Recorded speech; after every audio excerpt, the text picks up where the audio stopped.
Azerbaijan has accused India of blocking its bid to join the Shanghai Cooperation Organization. Its president reportedly told the Pakistani leader on the sidelines of the Tianjin SCO Summit that New Delhi is seeking revenge, quote-unquote, against Baku. And he went further, congratulating Islamabad on what he called its victory over India and pledged continued support for Pakistan.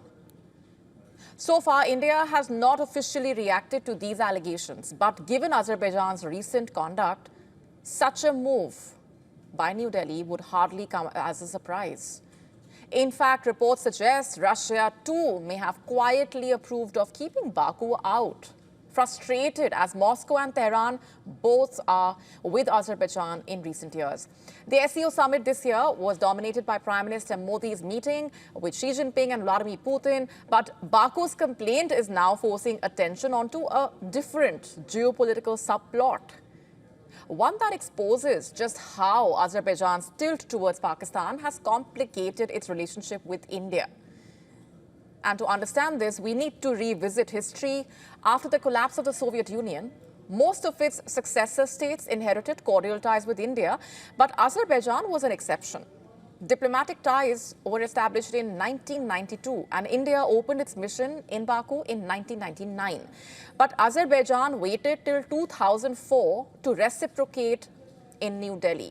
Even today, the ties remain thin, with no high-level visits in over 2 decades.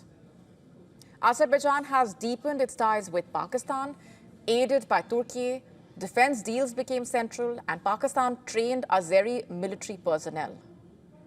A $1.6 billion contract will also see Islamabad supply 8 JF-17C Block 3 fighter jets to Azerbaijan, and Pakistan's largest export order.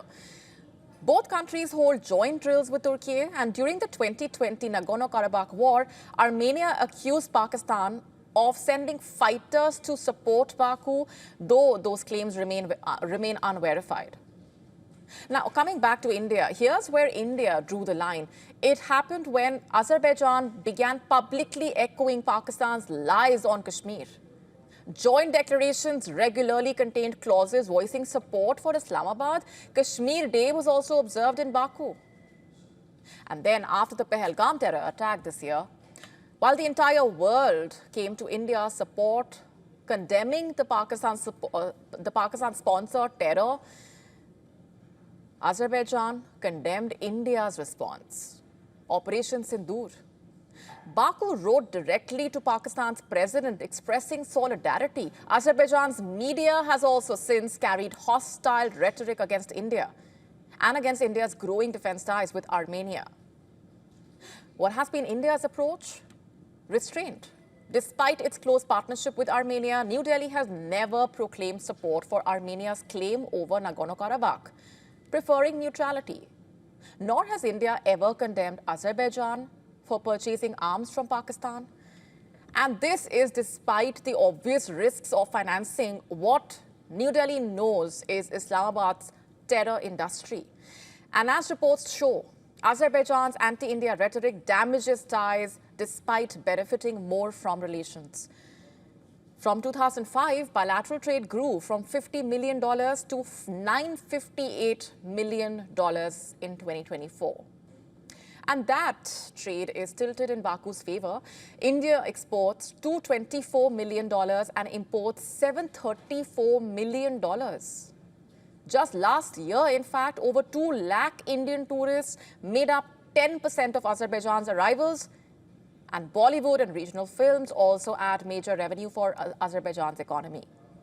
Last year, India's Oil and Natural Gas Corporation, ONGC Videsh, signed a $60 million deal to raise its stake in Azeri oil fields in the Caspian Sea and the linked pipeline.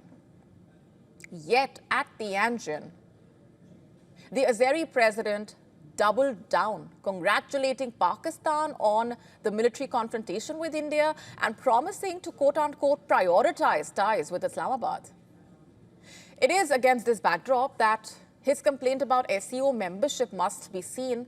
If India did indeed block Azerbaijan's entry, which there is no way to confirm at this point, It would only be natural in a way. SCO decisions are taken by consensus, and no member would allow hostile actors into the bloc. Also, in the joint declaration at the SCO Summit this week, India was able to secure the backing of all the members, which includes Pakistan's all-weather ally China, in condemning the Pahalgam terror attack. And the real question then is whether Baku is ready to do some soul-searching. It reflects to see friendship with Pakistan as a license for hostility towards India has only made its diplomacy narrow-minded, not stronger. And until that mindset changes, Azerbaijan may find that antagonism towards India carries a price that it can ill afford to pay. To stay up to speed with the latest news, download the WION app and subscribe to our YouTube channel.